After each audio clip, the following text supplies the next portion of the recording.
Yo, you guys see the whole Cenat during Fashion Week shit? And that he Yeah, wore bro. the shirt inspired by David. Bro, I thought that shit was funny. He went to one of the fashion weeks in shows in Paris wearing a shirt that had like blood splatter all That's over. crazy. And people are saying that it looks exactly like the shirt that David wore in that music video related to the girl that died. That was his girlfriend or whatever. Yeah, Celeste. Celeste or whatever. Yeah. So I don't know. I feel like Cenat is catching a lot of hate right now with this pivoting to the fashion community and all this shit. I don't think Yeah, that he's gotten the acceptance that he was looking for. Maybe and fashion. So there's a lot of politics in the fashion community. you said He politics. politics way to go. The problem with Kai Cenat is a lot of it feels performative, right? He's like walking around with his little journal and he's showing it off and shit. And I get all that, and he's doing the sewing and everything. It's just like he's trying so. Do you In think my he's forcing it opinion, too much? yeah, dude. I would just own it, right? And the thing is like he's talking about Vivette, and he's talking about like the what Vivette stands for, and I resonate with the message of what Vivette stands for quite a bit, right? But at the same time, it's like Wait, can you explain what it stands for? I didn't see that video. What? what it stands for is not being put into a box. It's about his whole message that he's saying right now. He wants to be more than just a creator, right? He Mm-hmm. wants to be more than just a streamer that streams on Twitch all day. So he's like, Vivette stands for not being put into a box and all this other shit. But it all feels very weird and forced. And I think he's not being, in a weird way, it feels like he's trying to rebrand instead of just like being himself about it. Like, at the end of the day, there is a massive market for someone like Kai. In my opinion, lean into New York. You have that youth market right there. Like, could have started with like make some really cool ass Tims and all that. And I understand that like I'm not trying to be stereotyped. He's trying to kind of himself. But in my opinion, he's not trying to like he's trying to get approval of people that aren't gonna fuck with him anyway. So the high fashion shit rather Yeah, than like like this. they're not gonna fuck with you regardless, bro, because that's just how it is. Like people that I fucked with heavy when he was alive is Virgil. Everyone looks at Virgil like a legend now, but when he was alive, he wasn't looked at that way, bro. They didn't fuck with Virgil. The reason Off White and Louis Vuitton was so big was because Virgil creative directed and art directed for every major rapper at one point. Like, Right. he, cover for Uzi Vert's first fucking like album, did the cover for Playboy Cardi, worked on Kanye shit. Like he worked with so many Yo, influential people. real quick on that Yeah. note about Virgil. Do you think it would have been the same outcome if Kanye would have gotten the lead director role in Louis Vuitton over him? Like, do you think Kanye would have gone through the same thing, or would people accept Kanye because Kanye doesn't give a fuck and like their side with him, or it's gonna be chaos? The thing is, I think Kanye would have made it go a little more viral. Because I remember I was like attention a lot to the sales numbers at the time because I was really curious to see how LV and everything would go. Like I was top 5 in sales, but it wasn't number 1. Ironically, what it really did for Virgil is it made Off-White even bigger because Off-White's the number 2 brand sales. The only company that was above it at the time was The Row by the Olsen twins. Mm-hmm. Believe it or not, they're like the most successful celebrity fucking designers of all time. I believe it. Yeah, just because they've been in the in the fashion industry for like I think Kanye would have made it more viral. I think that it would have been even more successful, but because it's Kanye, I think he would have gotten more hate, but it would have gone even crazier. The hate. With Virgil, the reason that Virgil got so much hate was because Virgil's whole, and I'm going to call it a gimmick because it's what it really is. No disrespect to him, even though he's passed. I still respected him, and I still saw what he was doing. He stole a lot of ideas from other high fashion designers, and then he had what he called the 3% rule, which is he would find a different way to reimagine it and create the concept. But he was still stealing other people's ideas or taking influence from other people's ideas, whatever you want to call it. And the mainstream fashion community at that time fucking hated his guts, bro. Like, we're not fucking with him. They would shit all over his name any chance they had. And the reason that Virgil was so successful was because he owned like the pop side of the industry. And when he went to LV though, that was actually in a weird way when high fashion finally accepted him. Because 1, they had to, but 2, the collections he was doing were really good. Like, it was when he showed like his potential as a designer. But Virgil also wasn't running around like to gain the acceptance of the community. Virgil was like, I DJ part-time. I'm a fucking creative director. I'm an art director. I'm gonna just do me, and you guys are gonna have to eat shit anyways because I'm gonna get my clothes on everybody. Like ASAP Rocky's the one that came up with the name for Off White. Playboy Cardi, Ian Connor were in Off White's first fucking fashion shoot. I met Luca Sabat in the tuck. He had so much influence over the youth culture that he was able to kind of And navigate the hate. and Virgil has two brands that kind of with both of his goal, right? Like I was a streetwear association to like all the collabs that he's done in the rap game with rappers, right? Like associated with that brand of like why you get me, and that's why it became so popular in like Yeah. markets like Goat and like Club and all these areas, right? For shoes collabs and shit like that, right? Then he had Louis as like high end fashion entry, right? To be accepted Yep, into that world and like as a visionary in the fashion industry, right? Because like you're lead exactly. when you're lead director for Louis Vuitton, that does holds this value across that industry, right? Like you're making certain decisions in that brand that's been iconic in the fashion industry, right, for so long. So I feel like Cenat doesn't have that, right? Cenat is just Yeah. trying to get into that high end fashion industry, which, to your point and what you're talking about, is really hard to be accepted into, especially when you don't have anything to back it up that says, yeah, that's a fucking prodigy when it comes to designing. You get me? Yeah, So and the thing is like accepted by that crowd doesn't always lead to commercial success, right? Like Simmons, as influenced as Raf Simmons is, and as much as everybody loves him, he yeah, had to shut down his label. He's the golden child of high fashion community. But guess what, bro? Raf is working at Prada right now because he just didn't want to deal with the fucking intricacies of having to run a high fashion label. I have J.W. Anderson that's been having some issues. We have so many brands in the high fashion side of the industry that are critically acclaimed and respected and loved, but they don't do well commercially. They're yeah, they're considered artists and all that, but who gives a fuck? Like what matters is commercial sales. And that's what Virgil did better than anybody in his generation. Like he knew how to sell that shit. And he knew how to make sure that people bought it. And he knew how to keep a low budget. Like he released Off White by going to Ralph Lauren, buying rugby polos and screen printing on them. Like and he sold them for $300 a piece. Like yeah. it was his first collection because he knew he just needed to get it on the right people, needed to have the right vision and sell it.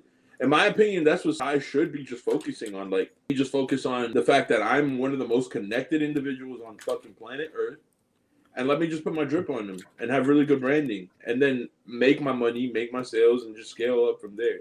Like, think he's marketing himself regardless because we're talking about him, but trying to get like the fucking high fashion approval and nod and all that shit, he don't need it. Virgil didn't need it. Like he ran that shit. Granted, his guy that he worked with was Kanye West at his peak of hype, Right, so right. easier said than done. But I feel like Kai Cenat has that level of clout anyway. So Right. I think it's again, Virgil received mentorship through Kanye West, you get me, for a lot of years, and I think that's what Kai needs to be under as well. He needs to find somebody that can kind of guide him, mentor him, like what is the best avenue for the fashion industry that he should be involved with. yeah, But the route that he's taken, bro, the high end fashion is just a very controlled niche part of the fashion industry. And like, actually, this may sound silly, but that show, Emily in kind of does a good job at showing the control that these fashion houses have over the oh, it's fashion industry, insane, right? bro. Like, because bro, stuff that you don't even think about that really dictate whether you're gonna make it or not as a designer. Like, for example, like bro, like weekend, but all of these fashion houses already have the biggest venues booked. They control that shit. They have it always booked, and you're trying to do your fashion week like presentation, or you don't have a fucking venue that's good enough that's gonna attract crowd or like that people are going to go to, like that shit's gonna be a big flop, and there goes your entire entry making a splash in that industry. You get me? And that Brother, happens yeah. really, really fucking often to brand new designers are trying to break through. And these are things that you don't even plan for because your plan is like, well, how do we get the best fabric? How do we make like something that's in fun or like capture this or whatever the fuck it is, right? Your creative process. But when it comes to the logistics side of things, it's like, bro, how do you like even like about the monopoly that all of these big fashion houses have, right? Like Versace, Gucci, Vuitton, all of the right, like these people that have like controlled this for so long, and they're not going to accept you like you're saying. They're not gonna be like, Nah, oh yeah, here's this for you. You get me? They'll be like, fuck you. We don't agree with whatever take you're bringing. We don't need to change this shit, right? And you're not part of this inner circle type of shit, you know? no, dude. I mean, greatest artist of our era was Alexander McQueen, right? And I really like studied the Alexander McQueen's career because he, in my opinion, is one of the few examples of how to make it from like nothing as a fashion designer, right? Because he was on welfare when he started his career. He was really broke. The only that he had it had the only thing that he had was he knew how to create shock value, right? And Alexander McQueen had to take a job at Dior because even with all the hype he was driving, I mean, this is one of the most viral fashion collections we'll see in our time, basically, bro. Like he was doing Victoria Beckham. He was putting like the craziest on the runway, going viral every time. And guess what? He still had to take a job at Dior because he couldn't afford to run his brand. Like, Right. and the way that you make it from like in fashion, in high fashion, is you have to know how to create shock value. You need to know how to create controversy. You need to know how to get attention. And then at the same time, you need to know what pieces am I going to do to get people's eyes because they feel innovative and unique. And then what's the shitty item that I'm going to sell? And I'm by shitty item, I mean like fragrances. They will cost like $3 to make, but you can sell them for 100, $200. Right. So like, where's your leaders? And then where are the products that you're going to sell to be able to scale and make a lot of profit and make a lot of revenue? Because the products that get you the most attention aren't the ones that sell well. They're not the ones that are gonna fly off the shelf, but they're the ones that are gonna start the conversation for the pieces that do fly off the shelf. And then on top of that, dude, like unless you're coming with some crazy ideas on how to get attention, you have crazy competition in runway culture. I mean, before you had Karl Lagerfeld that was putting rocket ships on the end of the fucking runway. Like, how the fuck are you supposed to compete with somebody that can get a literal rocket onto the runway?